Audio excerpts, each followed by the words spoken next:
Assalamualaikum warahmatullahi wabarakatuh. Hai sahabat Antara, kita kembali lagi di podcast Antara. Dan kali ini kita sudah kedatangan narasumber ya yang cukup luar biasa di studio Antara. Hari ini sudah kehadiran Bang Popon. Yeah. Oke, mungkin ada yang sudah familiar atau belum nih dengan wajahnya ya. Jadi Bang Popon ini adalah Ketua Asosiasi Pelaku Pariwisata Indonesia Aceh. Bang ya. Oke, jadi dari pengenalan Bang Popon tadi udah bisa ditebak ya. Hari ini kita akan membahas seputar pariwisata, perkembangan pariwisata dan sebagainya. Oke, kita sapa dulu. Gimana kabarnya Bang Popon hari ini? Alhamdulillah baik. Baik ya, sehat ya. Oke, lagi banyak-banyaknya kegiatan di ASPI atau gimana? Kalau kegiatan sih kita nggak pernah putus ya. Ada aja terus. Apalagi sekarang wisatawan juga udah mulai datang, dan kita pasti nanti akan terus-terusan untuk memberikan yang terbaik lah bagi pengunjung-pengunjung yang ada ke Aceh. Gitu. Oke, jadi mungkin sahabat Antara ada yang bertanya-tanya juga nih. Jadi sebenarnya ASPPI ya tulisannya atau Asosiasi Pelaku Pariwisata Indonesia. Sebenarnya apa sih? Apa mereka di bawah Dinas Pariwisata atau gimana? Mungkin Bang Popon jelasin. Oh iya. Oke, ASPI ini adalah para tempat perkumpulan para profesional pariwisata, di mana di situ ada Biro Perjalanan Wisata, event organizer, hotelier, kemudian ada juga kuliner dan juga pelaku dari 15 nomenklatur pariwisata lainnya. Nah sebenarnya kalau dibilang di asosiasi pariwisata itu yang paling lengkap, yang paling komplit adalah ASPI, karena di situ ada semuanya gitu. Dan bedanya kita sama asosiasi lain, kita adalah pelakunya, jadi kita profesinya, jadi pelakunya yang berada di dalam perhimpunan ini di asosiasi pelaku pariwisata. Sementara kalau ditanya tadi apakah memang ada di bawah kedinasan atau di bawah katakanlah di bawah institusi pemerintah ya kita sebenarnya yang para pelaku ini orang-orangnya adalah murni swasta semuanya. Swasta semuanya dan kita bukan under, tapi kita selalu bermitra dengan pemerintah yang mempunyai tujuan sama. Kita sama-sama ingin mengembangkan kepariwisataan Nusantara sebenarnya. Kalau dan itu sesuai dengan visi misi dari masing-masing daerah. Kalau Aceh kita ingin mengembangkan pariwisata Aceh dengan misinya tersendiri, dengan lebih mengedepankan jargon The Lake of Acehnya sebagaimana yang sudah dicanangkan oleh pemerintah Aceh, dan juga begitu juga sama daerah-daerah lain. Daerah lain sudah mengembangkan jargon-jargon tersendiri untuk pengembangan daerahnya, yang pastinya semuanya menyatu dalam satu semangat, yaitu Wonderful Indonesia. Wonderful Indonesia, kalau Aceh The Light of Aceh. Oke. Nah, jadi berarti semua pelaku-pelaku pariwisata dari berbagai sektor tadi juga Bang Popon berkumpul di ASPI itu tadi. Nah, kalau Bang Popon sendiri backgroundnya bagian apa? Saya di event organizer. Saya di event organizer dan kemudian lambat laun ya sekarang pelan-pelan juga mengembangkan usaha di bidang Biro Perjalanan Wisata. Nah makanya sekarang udah mulai main-main tour, kemudian mengerin tamu-tamu, dan bahkan sekarang udah mulai masuk ke travel consultant sih, lebih ke sana. Nah, jadi kan kita berbicara pariwisata memang selalu menarik gitu Bang ya. Tapi kemarin gitu selama 2 tahun pandemi itu kan agak lumayan lesu gitu ya. Ini sekarang gimana sih? Ini kan hampir ya bisa kita sebut sudah post pandemi lah, tapi kan mulai bisa membangun lagi. Gimana sih? Saya cerita sedikit tentang saat pandemi ya. Artinya semuanya kita kalau dibilang siap, semuanya nggak siap. Artinya semuanya pernah ngerasain ketika memang pada saat pandemi tiba-tiba seperti itu aja, tamu-tamu pospon dan banyak grup yang udah mulai siap-siap mau ke Aceh tiba-tiba semuanya pospon, dan teman-teman para pelaku sendiri itu banyak yang harus mengubah profesinya. Ada yang bertani, berkebun, dan itu semua mereka lakukan untuk survive. Ada juga yang mendadak menjadi pelaku usaha kuliner ya, artinya kuliner rumahan yang kemudian mereka promote melalui status WA dan status Instagram dan lain-lain, bahwa misalkan risol panas apa segala macam, bakso dan segala macam yang mereka buat sendiri dan jual sendiri. Itu adalah bagian dari untuk survive. Nah, Kita sendiri sebenarnya nggak langsung berharap bahwa, bukan nggak langsung berharap ya, semua kita pasti berharap lebih cepat. Misalnya kita nggak bisa langsung menyangka bahwa ketika post pandemi ini akan segera langsung terangkat seperti ini untuk pariwisataannya.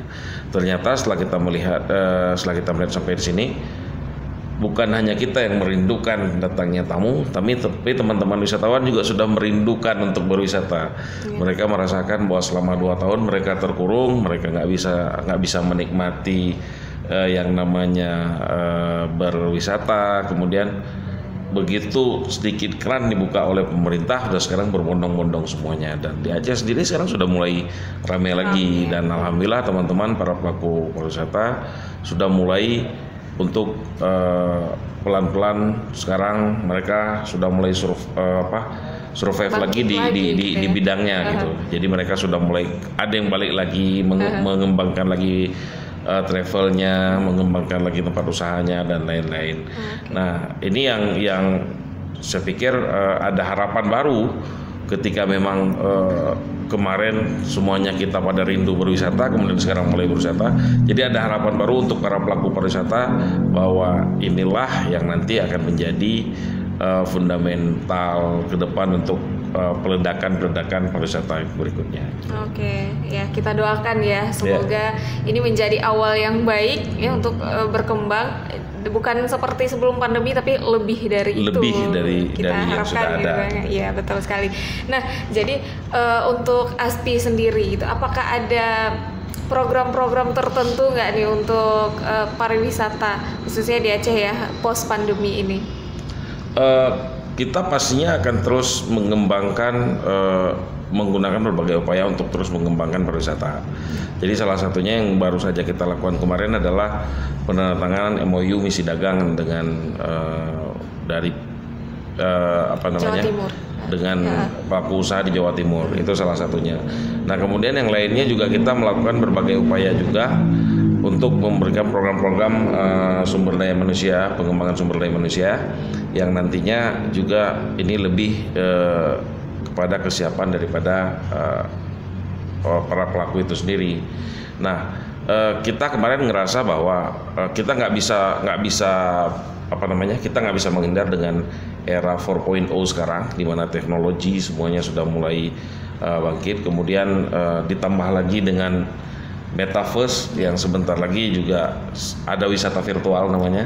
Jadi kita hanya duduk, semua kita tahu lokasi-lokasi tertentu. Nah, kita melakukan sebuah pengembangan dan inovasi baru dari teman-teman ASPI. Kemudian kita membuat sebuah konsep bagaimana berwisata gitu supaya yang lain juga bisa menggunakan jasa-jasa dari pemandu wisata atau tour travel yang ada di Aceh. Nah, salah satunya kalau dulu konsep wisata itu adalah something to see. Nah, sekarang kita melakukan 3 hal. Jadi kita mendorong wisatawan itu agar bisa melakukan something to see, kemudian something to do, dan something to buy.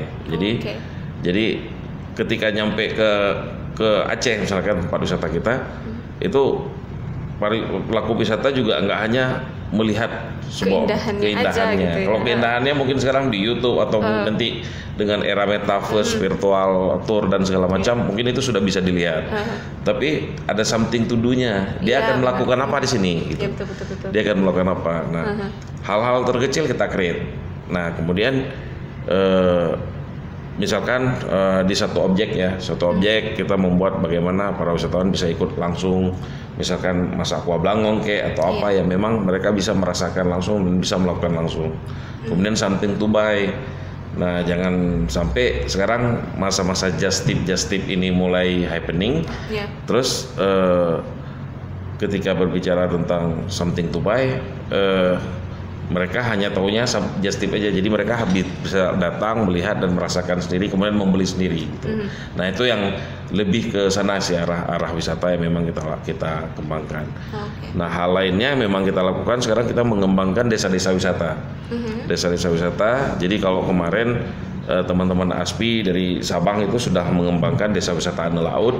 Kemudian desa wisata Ibu, desa wisata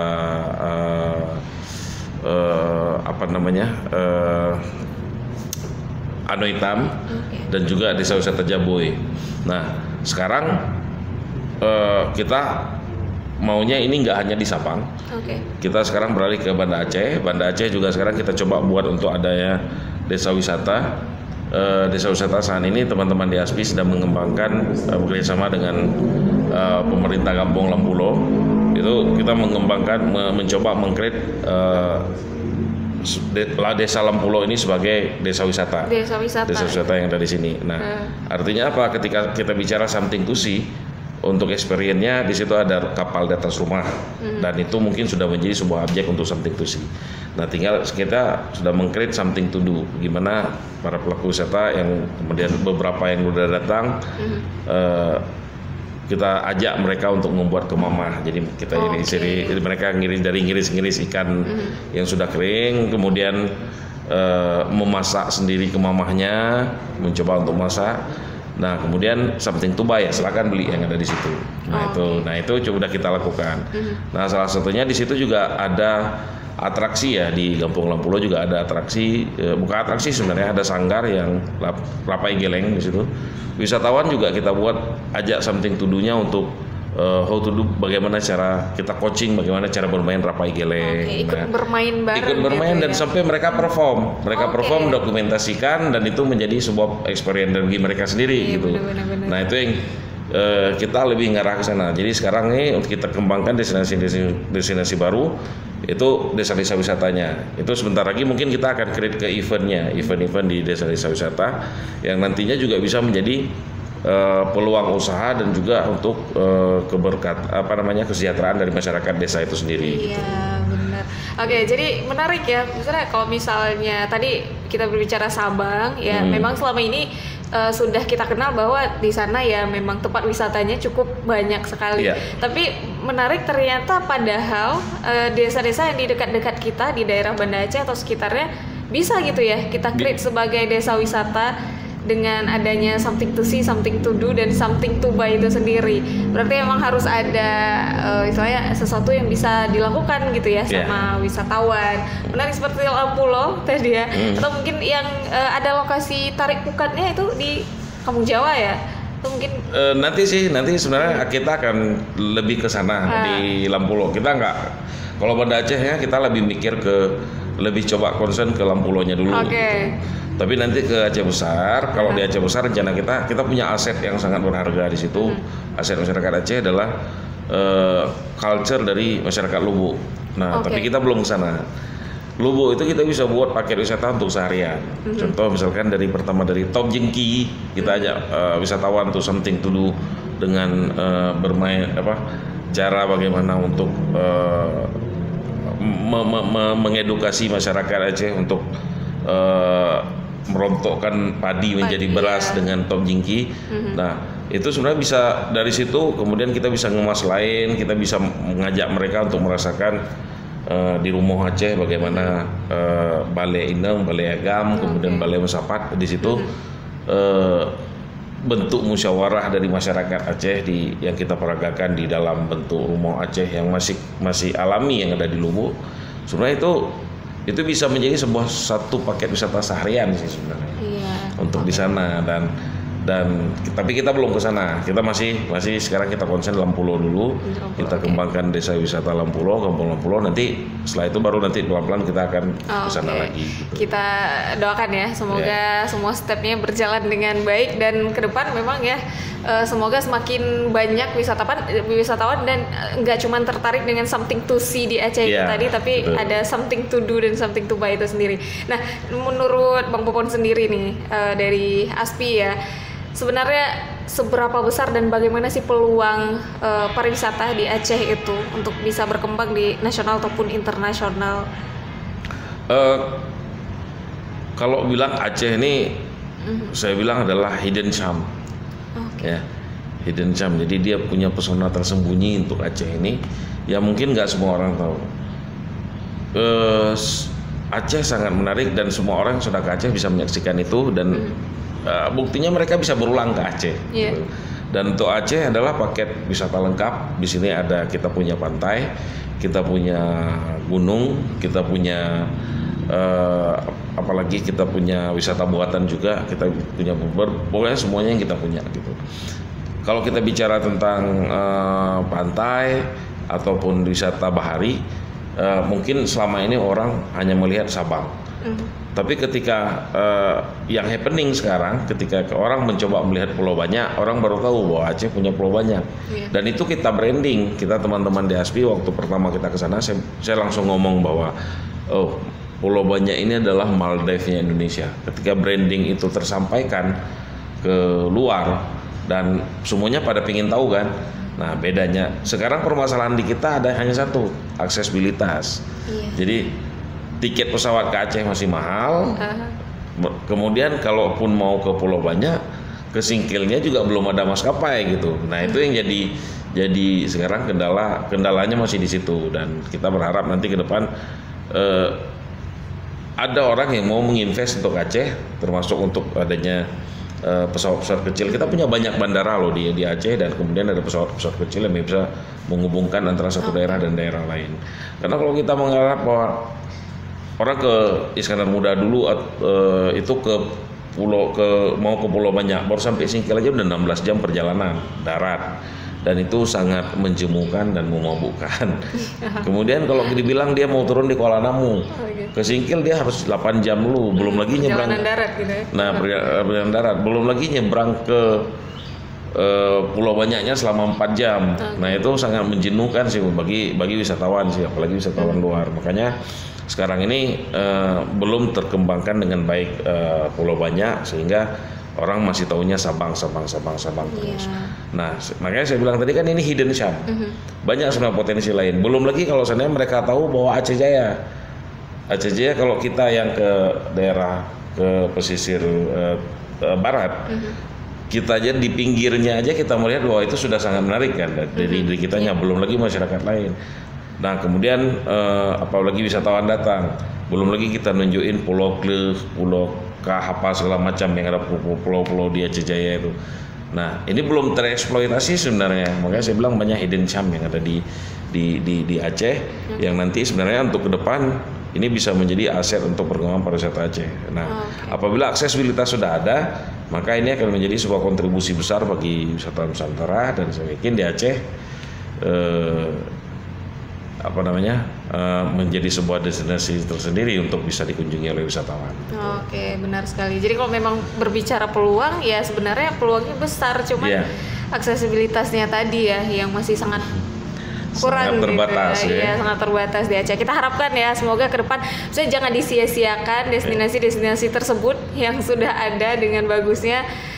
Semoga bisa diakses dengan baik kayak gitu. Nah tadi Bang Popon sempat menyebutkan juga nih bahwa kemarin ya baru saja beberapa hari yang lalu menandatangani MOU antara Aceh dengan Jawa Timur terkait misi dagang, dan itu memperkuat something to buy itu nggak sih ya Bang Popon? Mungkin bisa dijelaskan sedikit misi dagang yang dilaksanakan. Misi dagang ini nanti realisasinya akan kita saling bertukar promosi dan selling. Ya. Jadi nanti kita dari di Aceh akan menjual destinasi yang ada di Jawa Timur dengan melalui perusahaan yang ada di sana, produk dari perusahaan yang ada di sana. Di sana itu mereka punya 2 hotel, punya BUMD, punya pemerintah daerah. Mereka punya 2 hotel dan kita akan menjual produk yang di sana. Kemudian mereka juga akan membantu kita untuk menjual produk kita. Jadi artinya destinasi wisata yang ada di sini akan dijual di tempat mereka gitu. Dan lagi mereka punya 2 hotel, dan ini sangat mendukung ya. Sangat mendukung bagi kita untuk dengan penyebaran brosur secara nggak langsung. Dengan orang hanya melihat brosur aja udah jadi kredit poin kita untuk satu campaign dan satu promosi yang sangat baik bagi kita. Terus yang kedua, ketika kita berbicara tentang kerjasama dan MOU seperti ini saling menguntungkan, artinya kita maunya nggak hanya dari kita aja, yang misalnya nggak hanya kita aja yang bisa menjual paket mereka juga mampu menjual paket kita, dan orang yang belum pernah tahu tentang Aceh, dia paling nggak tahu dan ada dalam framingnya bahwa ini Aceh ini adalah sebuah destinasi yang menarik dengan apa yang paket yang akan kita kemas dan akan kita jual nanti. Destinasi menarik yang harus dikunjungi suatu saat. Ada niatan suatu saat aja udah cukup, walaupun nggak langsung sekarang gitu ya. Artinya 3 tahun, 4 tahun ke depan nanti mudah-mudahan ini akan jadi sebuah nilai tambah untuk pertumbuhan daripada daripada pengembangan pariwisata Aceh itu sendiri, dan itu bisa menjadi PAD juga bagi Aceh juga apabila masyarakat wisatawan banyak yang kemari nanti. Gitu. Oke, jadi itu peluang yang cukup besar juga ya. Iya. Oke, jadi gimana nih terutama para pelaku usaha ya yang di Aceh mendengar tentang MOU itu? Semuanya antusias ya, semua antusias, dan sampai sekarang ada yang sudah menawarkan beberapa produk. Dan kita belum himpun aja semuanya, tapi kita berikan mereka batasan sampai minggu depan untuk menyiapkan produk tersebut. Kemudian produk itu nanti dicoba kita formulasikan dan kita coba jual di sana gitu. Sementara mereka sendiri sudah punya produk yang memang sudah pernah mereka launching di beberapa daerah lainnya. Dan kita juga bisa untuk menikmatinya. Jadi contoh gini, umpama Nanda nih atau siapapun lainnya nanti Nanda mau coba mau jalan-jalan ke Bromo, nah itu bisa hubungi kita tuh, kita punya produk mereka. Kemudian ke Batu, nah itu bisa hubungi kita karena kita udah punya produknya.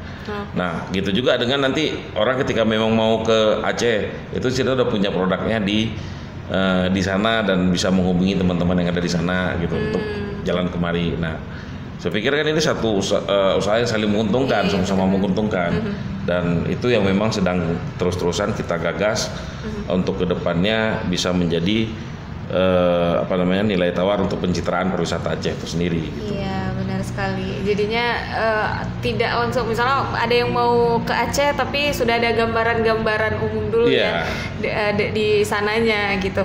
Oke, nah Bang Popon selaku pelaku pariwisata di Aceh ya, wakil ini dari Asosiasi ASPI. Nah, Aceh itu kalau berbicara tentang pariwisata Aceh itu sangat komplit gitu ya. Wisata alamnya, wisata kulinernya juga iya di situ, wisata religi lagi segala macam, semua ada kayak gitu. Jadi pelaku usahanya atau pelaku pariwisata yang di Aceh itu harus seperti apa sih sebenarnya? Menyambut peluang-peluang itu tadi. Pastinya yang pertama harus lebih kreatif. Itu kreatif, inovatif, dan yang kedua harus siap untuk berkolaborasi. Artinya kita nggak akan mampu untuk menjual seluruh Aceh sendirian. Kita harus bisa bareng-bareng. Jadi contoh misalkan saya mau jual nih wisata petik kopi di Takengon misalnya. Saya pasti harus menggunakan para pelaku usaha yang di sana gitu. Jadi nggak mungkin dengan waktu bersamaan saya akan handling tamu yang di Sabang kemudian di Takengon juga, dan itu akan membuat apabila nanti tamunya keteter itu akan membuat pencitraan pariwisata yang buruk. Jadi tadi udah ada kreatif dan inovatif, kemudian yang kedua adalah kolaboratif. Ketika memang kita bisa berkolaborasi sama-sama, saya pikir nggak ada permasalahan lagi di dunia pariwisata. Terus yang ketiga pelaku pariwisata ini yang penting adalah harus mampu mengadaptasi diri. Mengadaptasi dalam artian kita nggak perlu bicara bahwa Aceh ini wisata halal karena orang udah tahu di Aceh halal. Kita nggak perlu bicara Aceh ini wisata religi karena orang semua sudah tahu bahwa Aceh ini menerapkan syariat Islam. Bagaimana kita menempatkan posisinya ketika kita menyampaikan kepada wisatawan bahwa Pak kalau ke Aceh untuk ibu-ibu misalnya, kalau nggak pakai jilbab tolong pakai kerudung ya, tutup kepala. Nah artinya kita harus mampu mengadaptasi diri dengan menjunjung tinggi nilai-nilai lokal yang memang sudah ada di sini, yang sudah ditunjung sejak lama. Jadi artinya jangan pernah kita membuka keran bahwa kita bisa Aceh free, Aceh bebas. Jadi kita nggak bicara bahwa Aceh bebas, tapi ada klausul-klausul yang harus dipatuhi di Aceh sehingga kita nggak bertabrakan sama norma-norma dan juga kita nggak bertabrakan dengan rambu-rambu yang ada di Aceh. Nah 3 hal itu yang paling penting untuk para pelaku usaha pariwisata untuk bisa eksis terus di bidang pariwisata. Saya pikir itu.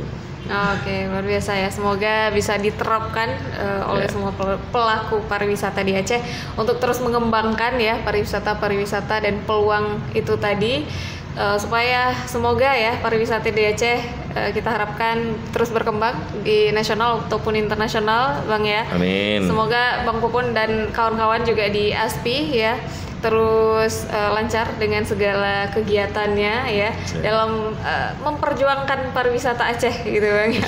Oke, nah sahabat Antara, kita juga sudah di penghujung waktu di hari ini. Sebelum kita tutup, Bang Popon ada yang mau disampaikan terkait pariwisata yang ada di Aceh? Saya mau bilang bahwa jangan pernah khawatir untuk berwisata ke Aceh, karena tidak ada alergi apapun untuk Aceh. Ya. Kalau dulu berbicara bahwa Aceh dengan konfliknya, sekarang Aceh aman, tidak ada lagi konflik.